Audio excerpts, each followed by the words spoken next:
KIDO Talk Radio, Kevin Miller in the morning.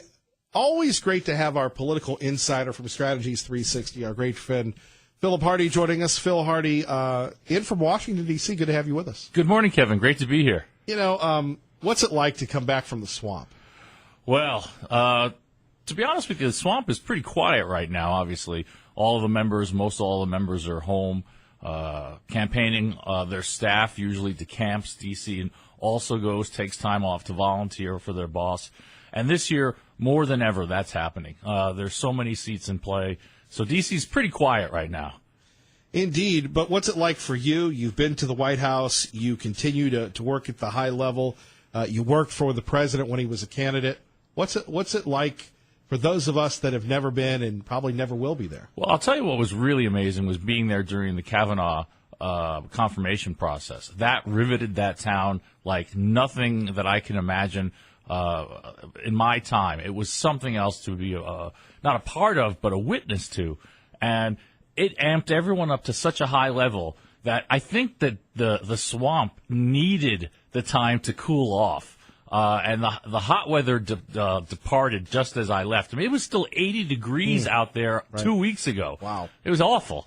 You know, the humidity as well. So it's cooling off, but, you know, it's a really gripping time to figure out who's going to be there and who's going to be out. Sure, and we'll talk nationally about the midterms, but our love here, of course, is in Idaho, the Gem State, the mountain people. We all love being mountain people. And your thoughts on last night's big debate between Paulette Jordan and Lieutenant Governor Brad Little, who you've worked with for many, many years? You know, I thought the Lieutenant Governor did a very good job. I think that he's as anxious or just as ready for this election process to be over. He's been out there everywhere, at every little fair, every little street corner, meeting everybody that he needs to, while his opponent has been doing almost absolutely nothing and has really squandered $1 million of hard-working people's money in some cases, doing travel around the country, going to L.A. and staying at the Marriott Marquis and places like that. So he's done a fine job, and he's going to win handily. But it's barely even a race, Kevin. Right. It's barely even a race. If you turn on the television, you're going to see, you know, the ads you would normally see in a gubernatorial race are going toward Prop 1. You're seeing 5 to 10 ads per hour sometimes on Prop 1, which really actually, when you think about it, is the race for the mountain people. It's either you're going to be able to continue to have a way of life and have horse racing, you know, and all of the things that go along with horse racing, raising horses, feeding horses, taking care of them, all of the things that rural Idaho cares about. That's what's the big thing on the ballot this year. And Indian casino owners don't really want us to have that. Well, look, according to Paulette Jordan, they're sovereign nations. Don't call them tribes. First Nations. First Nations, yes. By the way, speaking of which, caller 10, when we give you the cue to call, we've got a family 4-pack to the farmstead. Just our way of celebrating Phil Hardy being here. Going to be open for a few more days. So a family 4-pack, caller 10, when we give you the cue to call at 580-5436, 580-KIDO. As someone that has and continues to work at the highest levels of governance and politics, what's going on with Paulette Jordan? She's got a documentary film crew, Channel 7. They've got somebody doing TV ads, and then they've got somebody doing a documentary film thing. And the young lady on Channel 7 asking her last night, it was just a very confusing answer. Why would someone running for governor have a film crew with them? It's disgraceful. Honestly, Kevin, it's disgraceful. I went through her financial report, which is 250 pages.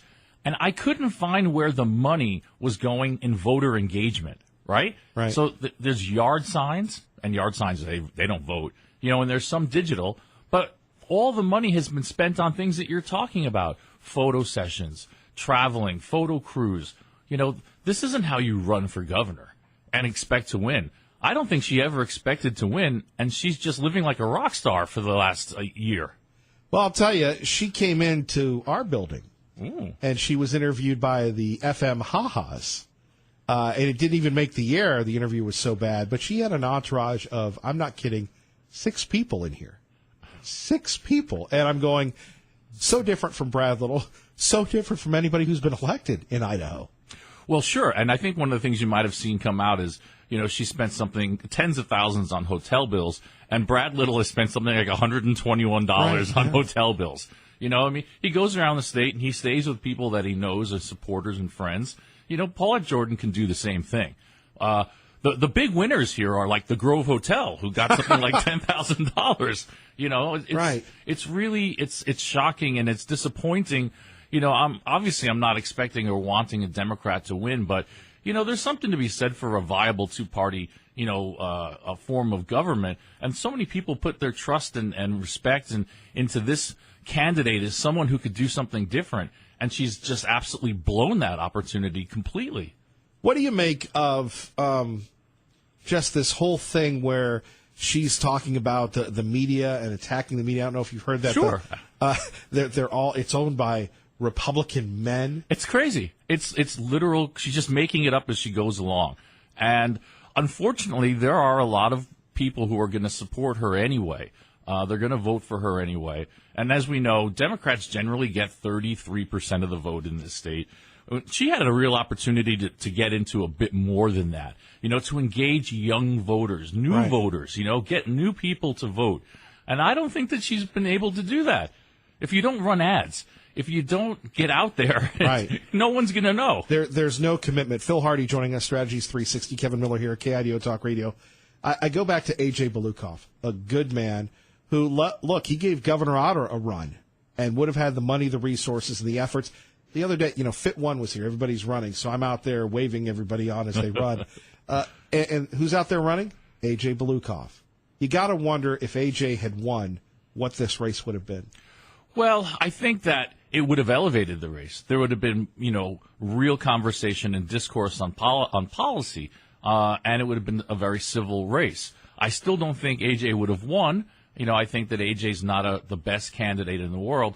Obviously, if you could have put A.J.'s brain in Paulette's body, that might have been a really, strong candidate, but that's not what happened. It's a foregone conclusion. As I said, you don't see ads for Paulette Jordan on television, and since there aren't any, I don't see why Brad should put any either. Well, and he is putting up some, maybe just to help the Republican coattails. We'll talk about that. Questions for Phil Hardy, 580-5436, 580-KIDO. We'll get to your phone calls in a minute. I have to talk to you about the primary. To me, What a tough race with the governor. I mean, you worked with all these guys. Yeah. And Brad Little made it through. Tough Raul Labrador. Tough Tommy Ahlquist. This has been a layup for him. Well, I think that most people expect that. I mean, we're accustomed to the primary being the general in this state, no matter how much money is thrown at it. There are many, many Democrats in this state who otherwise would have been very happy with Brad Little as the candidate. He is the quote-unquote moderate. He's as conservative as back east he'd be a flame-throwing conservative, but here he's considered a moderate. So, the Idaho Education Association endorsed Brad Little. Well, no, but Paulette Jordan said they didn't because last night it was – hold on. Now, you have corrected me with some of my goofy stuff, and I'm just a zany talk show host, but here you have a legitimate candidate going, no, that is not correct. The teachers did it. That's the teachers' union. Yes. I mean, she's perfectly entitled to her own alternative facts. Right. It's so, the primary is the general by and large. I think that if she had any intention of winning, she would have she would have run a different campaign. Obviously, it turned over 100% of her campaign staff. There's money flying out the window going to, newly registered LLCs, 4 different checks going to, I checked online for some of these things. Right. At some of these addresses. There's nothing at these addresses where this money is going to. It's and then the Wyoming thing. And I mean, it's the Vermont thing, the California thing. It's, one thing after another. I'm not sure she would have decided to have run a legit race if it had been Raul Labrador, who'd been, more of a contentious type character, that he is. Clearly, but I don't think that she really thought she was really going to win this race. Lieutenant Governor is a very polite man, but could you imagine Paulette Jordan trying to interrupt Congressman Labrador? Yeah, that would have been some fireworks. Yeah, that wouldn't have gone well. Before we get to the phones, what's next for Dr. Alquist? He was at the World Series. We're playing Twitter tag to get him on the program here. You think he's going to run for something? I think it might be a while. He's developing a lot of things. I was talking to an individual yesterday about some of the new projects that he's building here in town. He's gone back to what he does. He builds things, and the more he builds important projects in this state, in this city, I think that only is going to burnish his name for the future if he does choose to run. And the congressman, obviously a person who gave a lot, continues to give a lot. And look, the congressman leads with his heart. Congressman Labrador, there's a very strong rumor in D.C. that Ryan Zinke is going to be leaving his post as Interior Secretary. And as most of your listeners know, Congressman Labrador was a close second choice for that position. So I thought Governor Otter was a close second choice. Governor Otter, I think, was more in line for agriculture. Oh. As my memory serves. Okay. But so there is an opportunity that Congressman Labrador could find himself working for the administration. I certainly think that his skills and knowledge with immigration as the caravan approaches might be something that would be of interest. Boy, that would be interesting to try and see who would get the last word between the president and the congressman. I think we all know who would get the last word on that. Let's go to the phones. R&R, good morning. You're on with our friend Phil Hardy on KIDO Talk Radio. Hello, R&R. Good morning. Hey, hopefully you and Bill could organize a kickball tournament for a consolation prize for Paulette Jordan and her entourage. It'd be fun to see. I would actually come clear over to the valley to play in that. So, and then I had a question about you running for commissioner for the city of Star, and seriously, have you considered doing that? Not now, but in the future. Somebody approached me about running for mayor of the city of Star. As Philip will tell you, and I say that with endearment when I call him Philip as opposed to Phil, my love is being here, and I will be here as long as they have me. Now, never know how that works, but that is my love. R&R, I think he'd make a fantastic mayor or commissioner. Well, I am on the air quality board. Awesome. All right. And one last thing, Kevin, sometime you and your dad go on that motor cruise over to Custer, the Custer's Last Stand in Montana. Somehow, encouragement. Thank you, R&R. Somehow, myself and the mountain people can relate. Thank you. Yeah, bye-bye. Bye-bye. All right, R&R. Let's go to Max, who joins us now with Phil Hardy on KIDO Talk Radio. Good morning, Max. Good morning, sir. Am I hearing right that the president would even consider an executive order to suspend or nullify a constitutional amendment? That is correct. That is frightening. I'm a Trump supporter, you know that, all the way, but here I've got to stand up against him. A slippery slope. Let an executive order suspend anyone you want. How about free speech? A signature. How about the right to keep and bear arms? A signature. I hope that the people will not allow this to happen, even if it means deposing President Trump. If it should come to that, I see absolutely no excuse of any kind. Good Lord, not even a declaration of war makes it a very, very tricky thing. It's slippery. It's wrong. It should not be allowed. I don't care about the anchor baby issue as it is. There are other ways to address it. You don't need to address it by tinkering with our Constitution. When one man has that kind of power, it becomes tyranny. Max, we appreciate the call, and we'll get the reaction of people calling in, sir. Please do.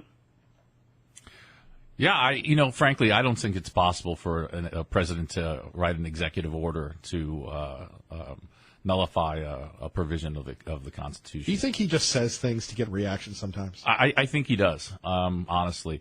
And I agree with the caller. There's no way that he should be able to do that. And if he did, it would be overturned by the courts. Now, the issue itself, quote-unquote birthright citizenship, most other Western countries have removed that if they've ever had it from their laws. As some people know, I lived in Great Britain for many years. In the 80s, they removed that law. There are ways to remove that law or repeal that if that's what the Congress wants to do or the states want to do. But doing it with the stroke of a pen, I don't think that's going to happen. The president says he can do it. Let's go to the phones. Brian for Phil Hardy on KIDO Talk Radio. Brian in Meridian, good morning. Hey, good morning, gentlemen. First off, I got to say I agree completely with Max, and as a supporter of most of what the administration's done, this can't stand. But I wanted to ask you, Mr. Hardy, you brought up some interesting things regarding the governor's race and the financial dealings of the Democratic nominee, I guess. And has anyone looked into ethics violations or, campaign finance issues with those? Yeah, that's a really situation. That's a really good question, and I've been talking about it with my friends. In this state, it's almost like a game where Democrats always accuse Republicans of financial irregularities, and you know what? There really aren't any. But and they want them investigated. Here is a really serious situation that really is crying out for serious investigation, and I hope that it really takes place this time because we're looking at some tens of thousands of dollars that are vanishing that need to be accounted for. That people have made donations and they're going out of state to crazy firms that even Democrats who are looking into it can't find where these firms, if they even exist. So there really does need to be an ethics probe on this, and I certainly hope that there is one. Yeah, that's something that's interesting and also happening across the country. As you well know, a friend of mine lives in Georgia, and that governor's race is pretty contested, and there's some nefarious links to the financial dealings of that candidate down there as well. So that's one thing we need to do in this country is figure out how to take the big money out of politics. I don't know if that's ever possible, but yeah, there's a difference between getting the big money out of politics and making sure that at least the money that is raised legitimately is spent legitimately and not right. illegally. There's criminality sometimes that needs to be addressed, and that is to me very disturbing, and I agree with you on that. Yeah. Brian, thank you for the call. Thank you for listening to KIDO Talk Radio. Let's go to Tess in Boise. Question for Phil Hardy with Kevin Miller on KIDO Talk Radio. Good morning, Tess. Good morning. I'm glad to hear someone say that there needs to be an investigation here. I think, of the hundreds of different types of documents that I try to take a look at in elections, I don't think I've ever seen such creative accounting as with Ms. Jordan's returns. And I would really encourage people to go to the Idaho Secretary of State and take a look at these filings. Would you agree that a $10,000 donation from a single individual is not allowed? Well, that is true. It can't be. You can give $5,000 in the primary and $5,000 in the general. That is a total of $10,000. Some of her campaign donations aren't as concerning to me as what she's spending her money on. And she's raised over $1 million, from thousands of donors. She has an obligation to those donors to show that she has spent that money on her campaign, trying to get people to vote for her, not gallivanting around the country in private airplanes. So, a lot of the expenditures that are coming, they are questionable, but I'd like to know what your thoughts are since I took a look at the casinos and the tribes that are involved in that. So the tribes, nations, bands, however she wants to refer to them, they're all listed on the 500 Nations sites as, casino-owning or gaming Indian groups. And, there are plenty of other Indian groups that could have contributed to her, but they didn't. These are all casino-owning groups, and I'd like your thoughts on that. Well, she has served on the National Board of Indian Gaming Tribes Association, so she knows these people on a first-hand basis. And there's nothing illegal about other tribes donating to her campaign. This is her version of big business or businesses supporting Brad Little. So they all do that, and it's okay. And it also it speaks to her opposition on Proposition 1, because she wants the Indian casinos in Idaho to be the only ones that are allowed to offer people gambling. We don't know where the money goes that people spend up at the Indian casinos, whereas on Prop 1, we know that the money from that would go in, some of that would go into our schools, some into scholarships, some into helping the rural way of life. You know, there's some transparency there, and that you don't get that with the Indian nations because they are sovereign. But it's a little disingenuous for her to say it's okay for there to be gambling only on Indian casinos, and we can't have something here in the Treasure Valley. Great point, Tess. More with Phil Hardy next. Kevin Miller, KIDO Talk Radio. Always a pleasure to have Phil Hardy with us. So you're going to stick around? Sure, I'll stick around. All right. By the way, coming up, tickets to the Farmstead. Remember, time is running out. Family 4-pack when we give you the cue to call. But right now, more and more people want to talk to Mr. Hardy. So we go to Pete in Mountain Home. Pete, good morning. You're on KIDO Talk Radio. Kevin, I don't think that President Trump is talking about ignoring 14th Amendment. I think what we're discussing here is it says all persons born or naturalized in the United States and subject to the jurisdiction thereof are citizens.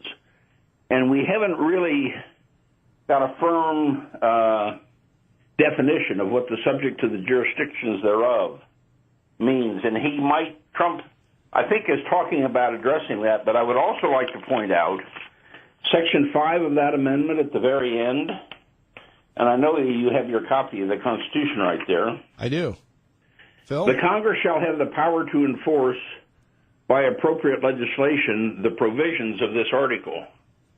So Congress can clearly define what that subject to the provisions thereof might mean. Pete, we appreciate that. Anything else, brother? That was all I had, just to point out that that particular part has not really been clarified. And you go back to when it was written, and it was a lot harder to get here with your kid than it is today. Good point. Pete, thank you. You bet. Bye. Bye. Quickly to Craig in Boise for Phil Hardy, Kevin Miller, KIDO Talk Radio. Hello, Craig. Hey, hello, gentlemen. Hey, I just, Pete stole a little bit of my thunder there, but I kind of wanted to echo that. There is controversy over what that phrase in the Constitution means. So, obviously, a president can't single-handedly unwind a facet of the Constitution. But if that doesn't refer to foreigners coming here illegally, then our policy of birthright citizenship over all these years is nothing more than a policy and not a constitutional right. And as the chief executive of the nation, I would suggest that the president has full authority to undo a policy that is in error. And I suppose there needs to be some court challenges, but if that's the interpretation, he's not doing nothing but reversing a long-standing policy, not unwinding the Constitution single-handedly. Greg, great point. We apologize. We've got to run. We'll talk more next. Kevin Miller, KIDO Talk Radio. Plus, to be a part of your day, don't forget, Friday we'll be at Ambrose School in Meridian. Promote our school, secure our future, brought to you by Caphead Credit Union and Team Mazda Subaru. Joining us now from Capitol Hill, that's right, the Capitol Hill, Fox News Radio's Jared Halpern. Jared, good to have you with us on KIDO Talk Radio. Good morning. So we're ready for the midterms. I know a lot of people are saying, I can't wait for it to be over, but I don't think somebody like you would say that. It's funny because I was thinking the other day that I don't know when it's going to be over because we have the midterms, and I really think that the 2020 race is going to start maybe as soon as we wrap up our coverage on Wednesday morning. So we'll see if there's much rest for those that are already tiring of the political season. I would wonder, of course, we could talk 2020 already. It's always fascinating to delve into politics with you, but your thoughts as we're, about a week out here from the midterms on what to expect. Can we expect really anything? Well, obviously what you're seeing, and it's pretty normal here in the last week, is some tightening of the polls. I think, over the course of the next few days, it'll be important to look at the president's approval rating. That often is sort of an indication of the mood of the country. And certainly when you've seen a president's approval rating in the past, not not hit sort of certain levels, 48, 49, 50%, then that party has sustained losses in the midterm elections. Now, obviously, the rules have always been a little bit different when we're talking about President Trump, and he is on a really commendable sprint here in the final week. I think 10 or 11 rallies planned for the final 7 days here, which is a lot, and certainly targeting those states where they're trying to flip some Senate seats. And I think that's, if you talk to a lot of pollsters, still the expectation that Democrats are still in a good position to flip the House, but Republicans are in a good position to not only hold the Senate, but perhaps expand their majority in the Senate. And so it could be one of those mixed signal elections, right, where Republicans are able to expand on one side and Democrats are able to expand on the other. What's your take on Tester? Yeah, he's a good campaigner, obviously. That's going to be one of those races, and the president's been up to Montana. I think he's going to be back in Montana, that they really think that there's a vulnerability. And certainly you look at a state like Montana, which voted overwhelmingly for President Trump, but, has elected Democrats. Jon Tester is well known in the state, has sort of set himself apart as a bit of an independent on some of these issues. And remember, is the chairman, the top Democrat, not the chairman, the top Democrat on the Veterans Affairs Committee, so has a lot of support within that community as well. So that's going to be a close race, I think. I'm not going to make a prediction about it, but that's certainly one that we're going to watch, right? Because it's one of those ones where, again, Democrats are running on defense in several states. There are 10 in total that Democrats are up for re-election, where President Trump won 2 years ago. Montana, West Virginia, Missouri, Indiana, vulnerable Democrats in all of those states. Jared, to be continued. We always appreciate you, sir. Sure thing. Jared Halpern joining us, Fox News. Remember, when you hear Fox News on the radio, you're listening to KIDO Talk Radio. Philip Hardy returns from Strategies 360 when he's not in D.C. He's here in the Treasure Valley or throughout the West, covering the politics, talking to the big newsmakers and such. You wanted to make a point concerning Governor Otter and me. Yeah. So over the past year or 7-8 months, you had this prediction that you never would let go of. You were like a dog with a bone. You said that come late in the game that Lieutenant Governor Little would bring out Governor Otter, win one for the Gipper, that he'd bring him out at the end to help him get him over the finish line. And I said, well, I don't think he's going to need to do that. But really what's happened is, A, you were wrong, and B, we are seeing Governor Otter come out at the end on television in favor of something. It's just he's come out in favor of Proposition 1 and Idaho horse racing because he's such a popular figure and strong figure and someone with the rural folks, respect and love, and bringing his wife Lori into the ad as well. This is the ad you expected to see for Lieutenant Governor Little, probably, but instead we're seeing it for Proposition 1. So what do you think? Well, the governor did come out for Brad Little during the primary, which was the real election. I never thought that the Democrats would have such a joke of a candidate that you really don't need to do anything. You just need to show up. As long as Brad keeps his health, it's over. But that ad, those two ads that I'm seeing with Butch Otter and Lori Otter, they're really great ads. And, it warms me, to see this, that Butch is out there one more time, campaigning for something that he believes in, in this case, it's Proposition 1 horse racing. It's not a candidate per se, but, it's a great ad. And I think he speaks from the heart, on the importance of this initiative. What's next for the governor? Well, God, I'd still love to see him as ambassador to Australia. Maybe he could join me in the Star City Council or commissioner in Star, maybe.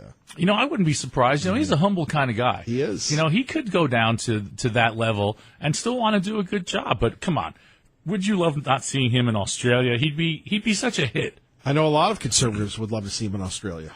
Oh, man. He's been a good governor. Joining us now because I can't put him on hold any longer. Governor Otter's biggest fan. Go ahead, sir. I have to say a couple of things. First of all, I need to say something about John LaBoot. who is rapidly becoming an irrelevant political pundit who now goes so far as to promote himself with his comment, I actually enjoy listening to my own podcast. I believe he's losing more listeners than the Paulette and Jordan debate. Congress Laboutelier was on at 6 o'clock hour. That's what he's referencing. Oh, I see. Yeah, I was sleeping. And as far as Mr. Hardy goes, your old nemesis, Phil Hardy, yes, he's back. It's interesting to see that Mr. Hardy has not lost his appetite for advancing the establishment in Idaho. Oh, good morning to you too, Bob. Yes, indeed. I have to tell you something. I want you to explain something to me. Why isn't anybody bringing up the fact that Brad Little, as lieutenant governor, for all the years he was with Otter, we never hear about the Wi-Fi scandal that cost us $60 million, or the CCA scandal that cost us untold millions of dollars in overtime charges, never mind the demoralization of the prison system, or how he killed the grocery tax. I mean, this is a joke. These guys are nothing more than cronies in support of IACI, or the Idaho Association of Corruption and Cronyism. It's really a joke, but nobody seems to get it. Paulette didn't even bring that up. Unfortunately, Paulette is too dumb to bring that up. Well, we agree on one thing there, don't we, Bob? Yes, well, we do agree on Paulette Jordan. Brad's going to win this race, Phil. There's no question about it. And it's not because of his popularity. It's because of the money he gets from the crony establishment here and a powerful campaign he's been running with an inadequate opponent to run again. Well, what are your thoughts on Phil talking about Governor Otter? Look, here's one of the biggest hockey stick switchovers I've ever seen in my life. Here's a guy that came in with the reddest of the red state and the coat of the cowboy, who is now making this hockey stick left and bringing in more government intervention into our state. 35% of our budget is now a credit of the federal government. They had more and more control every year as he was in office. Now he wants to go out and promote Medicaid expansion. It's going to bankrupt this state. Nobody gets it. And Phil, do you get it? Bob, I just want to make sure you taking your medication there. I mean, you're really amped up.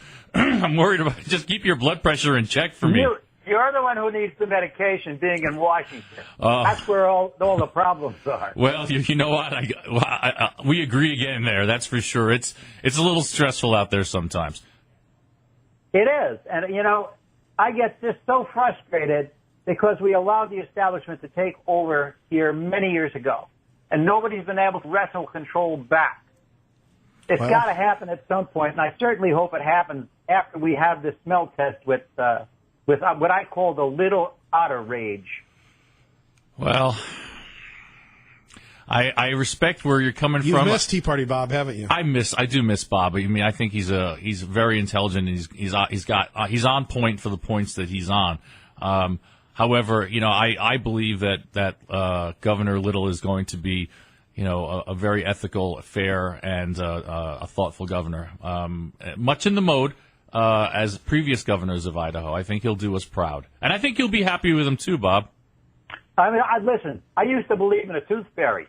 There's no way I can believe in this guy after all the years he's been in and absolutely said nothing on the policies that Otter has run. Nothing against them whatsoever. Especially the grocery tax. That's one that really got me right in the neck. Well, Tea Party Bob, bad policy. We appreciate you, GemStatePatriot.com. Thank you, sir. Thank you very much, Kevin. Have a good day, Phil. Take care, Bob. You're listening to Kevin Miller on KIDO Talk Radio. And we didn't forget about you. Caller 10, if you've been holding for the Farmstead tickets, family 4-pack could be, would be, will be yours at 580-5436.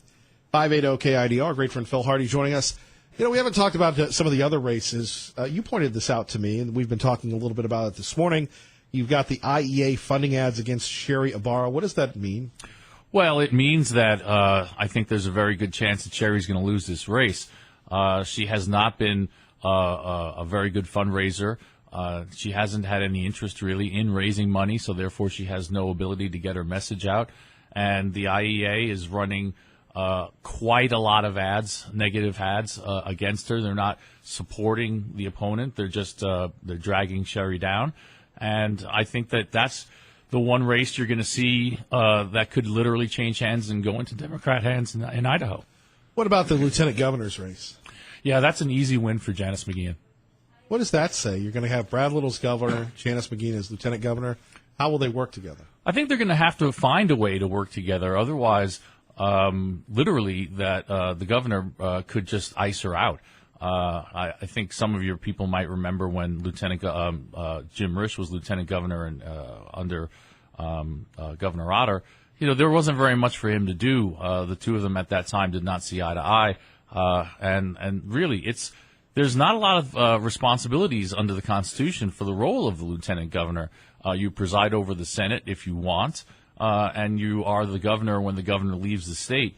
Other than that, the only responsibilities you get are given to you by the governor. So I think Janice and Brad, who do know each other very well, let's be clear, they served in the legislature together for maybe 8 or 10 years when Janice was there. They're not strangers to each other by any means. They need to find a working relationship, and the governor will have to find where he believes her skills to be and to use her for that. But she's going to win 100%. So back to the state school superintendent race. That's 50-50? Yeah, it's going to be a nail biter. Obviously the Republican brand is very strong. Ibarra has a Basque name. Basques don't lose elections in Idaho. But however, she is the incumbent. She also is the incumbent. I think that these ads, though, are going to take its toll. As I told you, in 1 2-hour period on television, I saw 8 ads for and against Prop 1. I saw 3 negative Sherry Ibarra ads. I saw 2 Russ Fulcher ads. I saw 1 pro Prop 2 ad, and I think that's it. So if that level of frequency is going to be what people see for the next week, it could be very damaging, and damaging enough to get Sherry out of office. She has no funds to really run a race of her own at this point, and there's no time left to even raise it. Well, what would that mean if a Democrat takes over? Well, the real issue there is obviously you do have a function in how our public school education works, but the other important role is that person sits on something called the land board, and that manages how Idaho's resources are managed, and the governor sits on that, and so does the superintendent of public instruction. So it's a very important role in that respect if you're interested in resource extraction in our state, timber, mining, things like that. A lot of people don't know that. So, but however, I think that she's probably also a good candidate. Of course, I do like Sherry. I've supported her in the past. I hope that she wins, but if she doesn't, it's because she didn't really go out there and run a race, and she's never really been someone who even wants to be a politician. Phil Hardy joining us, Strategies 360, Kevin Miller in the morning, KIDO Talk Radio. Congressionally, it looks like we're going to be set now. We've got Senator Risch, Senator Crapo. I think Senator Risch is up next time around 2020, maybe? That may be so, yeah. You're right. Okay, and looks like he'll be running for re-elect. Sure. Then you have former State Senator Russ Fulcher in the first CD. Mike Simpson, people speculate how long he'll be in the seat, but at least you're going to have a unified front for quite some time. Well, we'll certainly have a unified front for the next 2 years. Look, everyone at sooner or later wants to, they've had enough of this job, right? Some people sooner rather than later. My question for Representative Simpson, who does a really good job for Idaho, is the Republican Party times out their chairmanships, and I think that his last 2 years in this particular appropriations chair will be up. I think he has some time left in another chair. But, most guys, once they are no longer eligible for chairmanship and after they've had one, they tend to leave. That's happened a lot this year. And if the Republicans lose the majority, he'll be in the minority, and his power will be, obviously much curtailed. Not to get too inside politics, but he is number 3 for appropriations. You've got Bob Adderholt of Alabama. I guess this female that's pretty good, and then you have Mike Simpson there. So he could possibly, though, be arguably the most powerful man outside of the Speaker of the House. Correct. He could be chairman of the House Appropriations Committee, the whole committee, rather than a subcommittee as he is now, which would be tremendous for Idaho. He's not first in line. He's third or fourth in line. I can't remember which. And seniority there is a big deal, and that's how the game is played. I think that that's something interesting to watch. And we don't have much longer to wait to see what happens. I mean, Right. that stuff will all be known. And, getting back to the one thing your Fox reporter said, I don't even know if we're going to know what's happened after Election Day because some of these races I'm seeing are so tight. We could have recounts, that take place that determine whether or not the Republicans or the Democrats control the House. That's going to be something else. It will be a short night in Idaho, though. Very short night. Very short night in Idaho. Before we get to traffic, your thoughts on Russ Fulcher? He's going to be a fantastic congressman. I'm really happy for him. I don't think it could have happened to a nicer man. He's very generous. He's very kind. He's very thoughtful. I think he's going to be a good vote for Idaho. I think he's going to enjoy the job, and I'm looking forward to seeing him out there. That's for sure. Traffic and weather together, KIDO Talk Radio. Good Pro. We always want to thank our great friend Phil Hardy. Strategies 360. Anything else you'd like to leave us with? Go out and vote. It's important for us all to do that. That's short and concise, just like election night. Absolutely. Wow. The red tsunami, at least in Idaho. Correct. John Tester, does he survive Montana? I hope not. I hope Really? not. No, I want him gone. Wow. Make Montana great again. Absolutely. Thank you, Phil. Thank you all. Ray Maya, great job as always. Good day. God bless. Keep the faith, everyone. Glenn Beck is next. Stay tuned.